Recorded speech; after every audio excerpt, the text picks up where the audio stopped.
For over 30 years, Theresa Living Center has bolstered the lives of women and families to allow them to step out of homelessness and take a new path to sustainable living. Sister Rita Jirik, we're very happy to have you join us and talk to us about Theresa Living Center, the beginnings, your involvement, and where it goes today.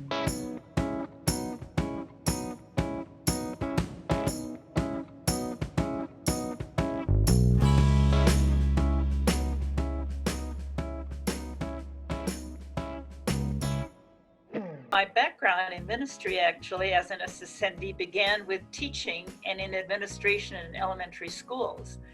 So after 25 years of that ministry, I asked for a break and spent a year in what was then the St. Louis province. And when that year ended, I was ready to return to the Mankato province, believing that I would be back in elementary schools. But a couple of the sisters in St. Louis, knowing I had not yet committed to a new job, asked me to help start an education program for women in the south side of St. Louis. We called it the Southside Women's Center. It involved teaching GED classes, budgeting, life skills, even sewing, mending, and things like that. And at the same time, I worked in Hosea House, which helped some low-income families with food and clothing. So this extended my stay in St. Louis for more than 4 years. Well, this brought us to 1985, the year when our founders, Blessed Theresa, was declared blessed, and several of the school sisters of Notre Dame around the Twin Cities area in St. Paul, Minnesota, decided that they would celebrate this occasion by taking action regarding an urgent need in the Twin Cities area, mainly housing for homeless women and children, since Blessed Theresa was particularly dedicated to helping women. They invited local SSNDs to form a committee to engage in a dialogue and come to some specific actions regarding this dream of establishing a home for women and children. But the question was, who will take up the idea and work with it? Believing that I had some experience working with low-income women in St. Louis, they invited me to return to the then Mankato province and dedicate full time to this ministry.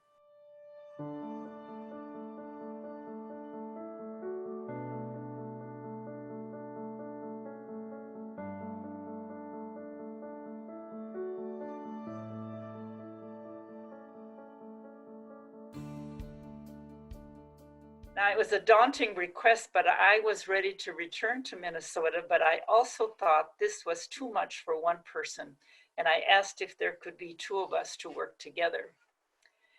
So in August of 1986, another SSND, Marilyn Orchard, and I decided to take up this task and to respond to this request.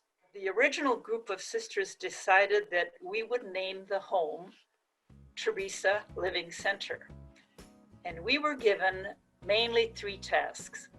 Number 1, find a place. Secondly, write the program. And thirdly, look for funding. Now, we were doing all of this pretty much simultaneously, visiting different homes, different shelters, different ministries that already were working with women and children. Some were working with just teenagers, some were working with just single women and some families. But after a few months, we almost gave up and started thinking that this was not going to be possible. But we decided we would not give up and proceeded to keep on looking. In March of 1987, which was almost about 6-7 months later, we became a nonprofit, a 501c3. This made it easier for us to look for funding, and it gave us enough clout to try to convince churches and other possible entities to consider allowing us to use their facilities, lease it, In fact, it also helped to be a member of the community of the School Sisters of Notre Dame, who were known in many of the schools in the St. Paul area.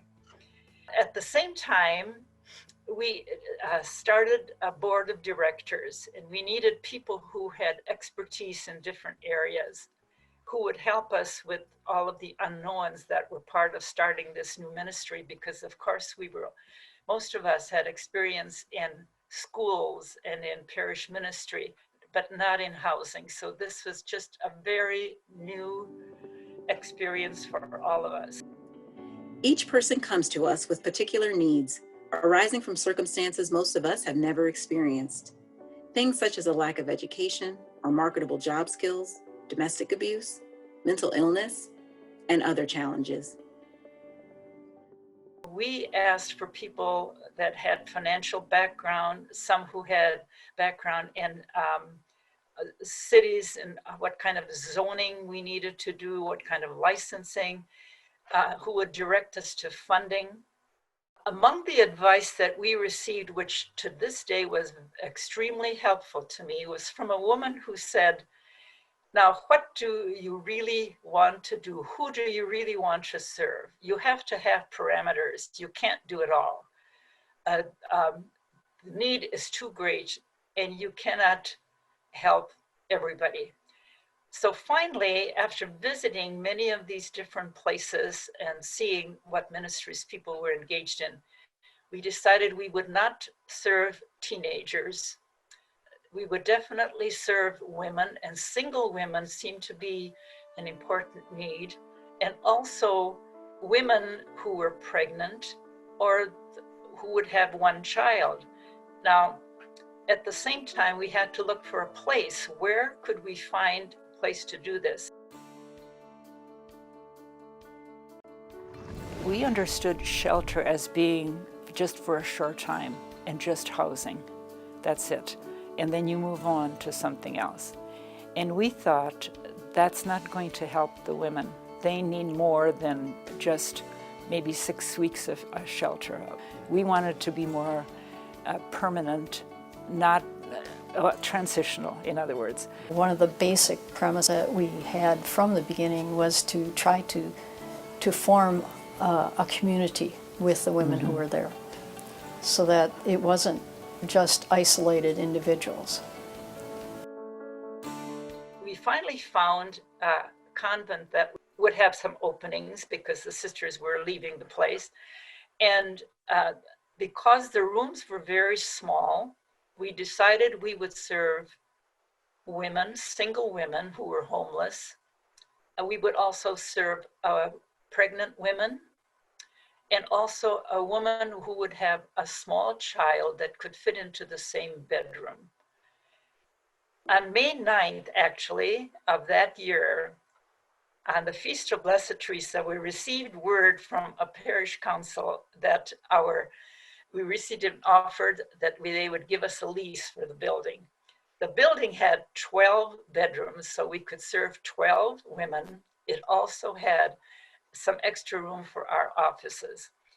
So after some months of fundraising, writing grants, and getting the building up to code and physically ready, with the help of many SSND volunteers and my own family, my brothers and their wives came to help just do some carpentry work. We received the first resident on February 15, 1988.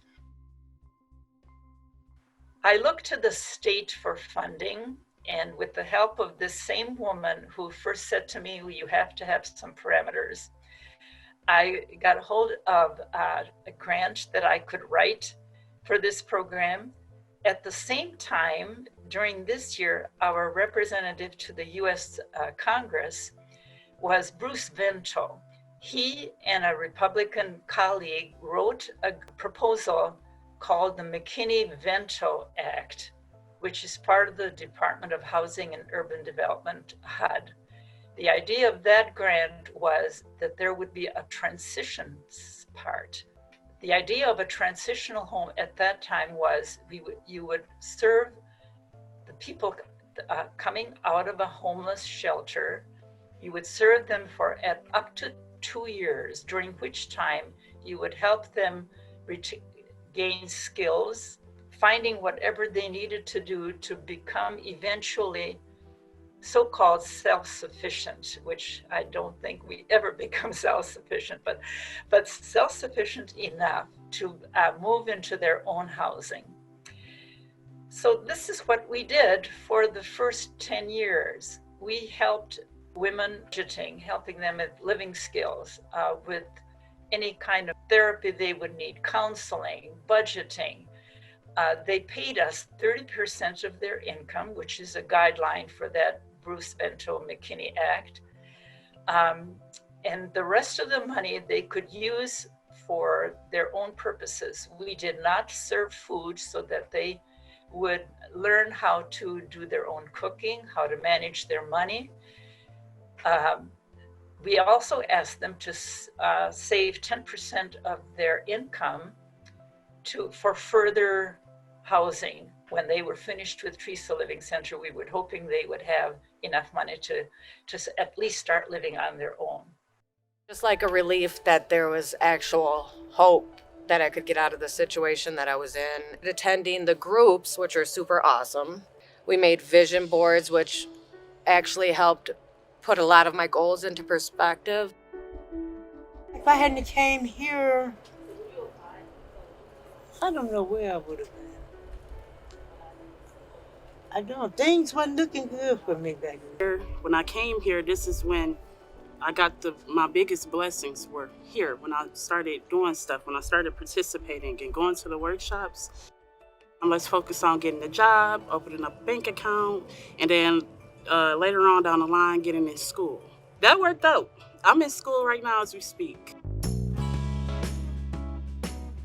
Now, after the first 10 years, we realized that all during those 10 years, we were getting constant calls from women who had more than one child and who were homeless, who were coming out of a shelter, which was very temporary.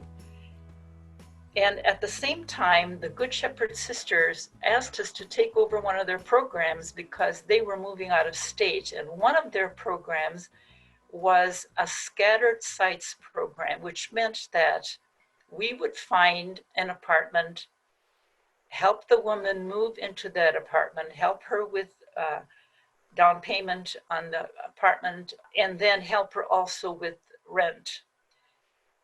So we started this added program and called it Caroline Family Services.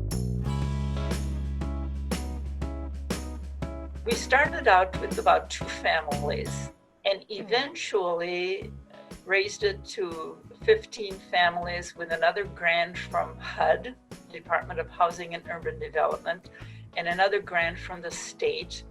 At the same time, I was busy writing grants to different foundations explaining our program. And it made me realize how important it was to have diverse funding. That we had federal funding, state funding, city funding. We had different foundations that were interested in housing. We had individual donors, and our own School Sisters of Notre Dame helped us with funding. And the grant that I first got from the McKinney-Vento Act was for 5 years, but demanded a 10-year lease. To just make a long story short, this funding started to become more difficult, which meant that we had to go to more foundations and get our story out there. But since we were successful in serving our 12 women or families at Theresa Living Center, and we're now up to 24 families in Caroline Family Services, we could prove that we were successfully helping women move on to their own housing. How did this response reflect the mission and charism of SSND? Well, all for us, education means enabling persons to reach the fullness of their potential. as individuals created in God's image and assisting them to direct their gifts toward building the earth. So we provided not only a home, but we worked with the women to help them establish goals for themselves. We asked them, what do they need to eventually live on their own? What is it that they needed? And rather than saying to them what we believe they needed, we empowered them to choose their own goals and then more successfully work at those goals. We're at high school education, job skills, counseling programs that would help them with alcohol and drug addiction and so forth. Now, also, Constitution 23 says we are educators in all that we are and do. Responding to varying needs, we engage in a diversity of ministries. And for us, this was a different ministry.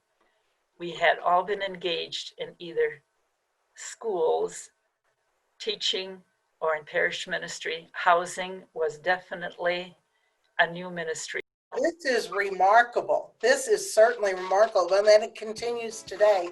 We found some unsuspected ways of sharing what we have, especially with the poor and marginalized. And we did find new channels of service.